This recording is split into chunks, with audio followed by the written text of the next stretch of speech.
Olá, meus irmãos, a paz do Mestre, que Deus abençoe vocês. Mais uma vez aqui compartilhando o pão para que nós venhamos a receber fortalecimento e instrução do céu. E o versículo de hoje encontra-se no Evangelho de Jesus Cristo, segundo Lucas. Quero ler com vocês o capítulo 6 e o verso é o 39, que diz assim: Jesus deu ainda a seguinte ilustração: é possível um cego guiar outro cego? Não cairão os dois num buraco? Glória a Deus. Irmãos, Jesus deu essa ilustração e ele fazia muito dessas formas, assim, ilustrando, trazendo algumas realidades para que nós pudéssemos enxergar as realidades espirituais que estavam à nossa volta. Jesus trouxe palavras difíceis de serem praticadas, como amar os inimigos, orar pelos que perseguem, oferecer a outra face a quem estava nos estapeando, dando um tapa na nossa face, e para nós não julgarmos, para nós não irmos além. No final dessa ministração ele fala: como pode tirar o cisco do olho do seu irmão se ainda tem uma trave no seu olho? Isso mostra justamente a nossa realidade espiritual de achar que já temos a resposta para todos os nossos problemas. E quando nós cremos que temos as respostas para os nossos problemas, isso nos impede de caminhar na direção que Deus nos deu e até mesmo de enxergar Jesus naquela direção. Então precisamos verdadeiramente estar com o coração abertos para que o Senhor possa, para que o Senhor possa vir operar e nos levar até um lugar de plenitude de vida. E nesse versículo eu aprendo três coisas. Fala assim, Jesus deu ainda a seguinte ilustração, e ele sempre vai nos mostrar, irmão, quando ele fala para nós e nós não recebemos a palavra, assim não há o resultado que ele espera de nós, que é justamente abrir o espaço, nos preparar. O que ele vai fazer? Através das circunstâncias, como por exemplo o caso de Lucas 15, o filho pródigo, que resolveu partir sem o pai numa direção, pegou a sua herança antecipada e o final dele, daquela caminhada, mesmo que ele passasse em alguns momentos específicos de alívio na alma, no meio de festas, bebedeiras, ele terminou sem nada, num lugar onde a fome o consumia, e ele teve desejo de consumir as bolotas dos porcos. Então ele sempre vai nos mostrar, ele sempre vai ilustrar com as circunstâncias, com os fatos ao nosso redor. Aquilo que nós estamos vivendo fala muito ao nosso coração daquilo que nós escolhemos, se de fato nós queremos viver aquilo. Não estou dizendo, irmão, que todo mundo que está passando provação, situação de escassez, talvez seja um aprimoramento de Deus.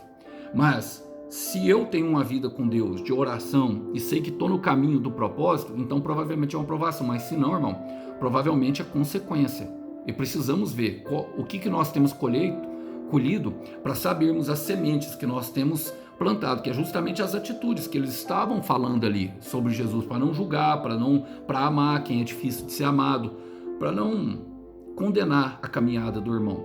Olha, e ele vai falar assim, a segunda coisa que eu aprendo ele fala assim, é possível um cego guiar outro cego? Irmão, um cego ele precisa de guia. Nós vemos que muitos cegos, ou eles têm a bengala, ou eles têm um cão-guia, ou até mesmo eles andam apoiados no ombro de um outro homem, de uma pessoa, para atravessar a rua. Não é possível. Ele está dizendo de uma impossibilidade, ele está relatando uma impossibilidade. Então, se eu não tive cura, se eu não tive ainda, se eu não consigo enxergar toda a realidade espiritual que está na minha vida, é impossível de eu dar um diagnóstico completo daquilo que está acontecendo e trazer a solução. Eu não posso dirigir os passos de Jesus. Eu não posso trazer as respostas para ele. Tem muitas pessoas que têm vivido de band-aid. Tem muitas pessoas que têm vivido de anestesia. E o veneno está na veia e não quer cura. Não quer cura, quer dizer para Jesus como faz. Jesus, traz para mim um marido, traz para mim um amor, porque aqui eu vou ser curado. Jesus, traz para mim um emprego, que se o Senhor me der um emprego, eu prometo glorificar o seu nome. E Jesus está falando, não, primeiro você precisa passar por uns momentos de prova. Primeiro você precisa passar por um processo para aprender. E nós não podemos guiar se nós estamos cegos. É necessário tirar a trava dos olhos e existem já pessoas habilitadas, irmãos, que venceram em determinadas áreas que podem nos instruir. Existem também pessoas que o Senhor já preparou, que venham nos instruir. Nós precisamos dar ouvido ao que aquelas pessoas estão falando. Eu paro, meus irmãos, muito tempo, eu mais passo tempo amolando o machado do que propriamente cortando a árvore. Eu quero repetir, eu passo muito mais tempo amolando o machado do que propriamente cortando a árvore. Por quê, irmão? Porque eu preciso aprender, eu preciso de muitas coisas para aprender. E essa deve ser a nossa caminhada, essa deve ser a nossa instrução. É o que ele está falando. É impossível estarmos cegos querendo dar direção.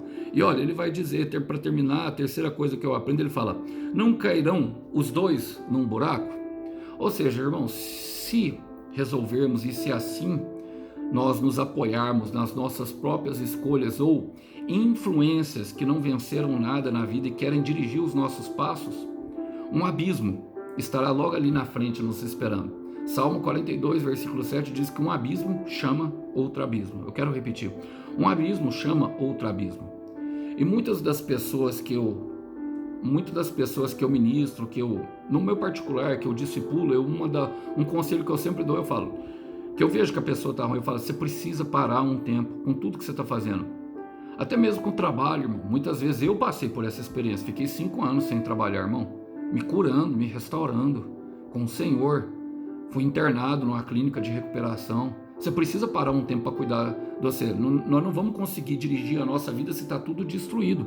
Tudo que nós colocarmos a mão nesse momento vai ser destruição e ruína. O abismo está logo ali na frente. Então é preciso parar, é preciso buscar a cura em Deus. É preciso seguir os passos que Ele nos determina, mesmo que seja difícil, mesmo que nesse caminho estejam situações que nós não queremos enfrentar. Eu sei que está doendo, mas é porque a mão do oleiro está sobre você, meu irmão, está sobre você, minha irmã. Então observe a colheita que você tem plantado, observe quem é que tem te guiado, se são os seus sentimentos, são pessoas que não venceram, e observe para saber se você está se dirigindo ao abismo ou se você está dirigindo a uma vida plena. Quero terminar com Isaías capítulo 9, versículo 2, que diz: o povo que caminhava em trevas viu uma grande luz. Sobre os que viviam na terra da sombra da morte raiou uma luz. Vamos orar por isso? Senhor, eu quero colocar diante do Senhor, te pedindo, Pai, que o Senhor traga, que o Senhor mostre o caminho para as pessoas que precisam aqui encontrar uma luz na sua vida, que precisam encontrar um propósito, que precisam curar as suas feridas, que precisam tratar das suas mazelas, daquilo que está sangrando na alma, que precisam verdadeiramente passar por um processo. Eu te peço, Pai, que o Senhor as ajuda com instrução e com pessoas do nível da promessa, para que possam conduzi-las ao propósito, para que possam apoiá-las na sua fraqueza, para que possam ser completamente transformadas na sua forma de pensar.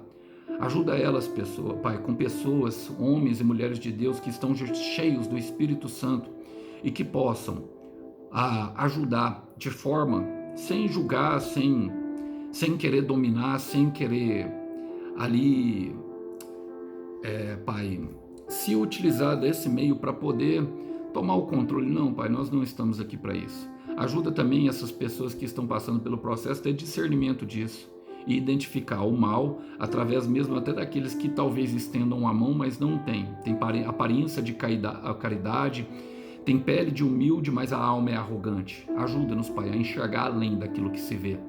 Tragam a luz para a nossa vida, é o que nós te pedimos e oramos em nome de Jesus. Luz que nos guia é a palavra de Deus, lâmpada para o que clareia os nossos caminhos. Que Deus abençoe os irmãos. A paz do Mestre esteja com todos, até uma próxima. Tchau, tchau.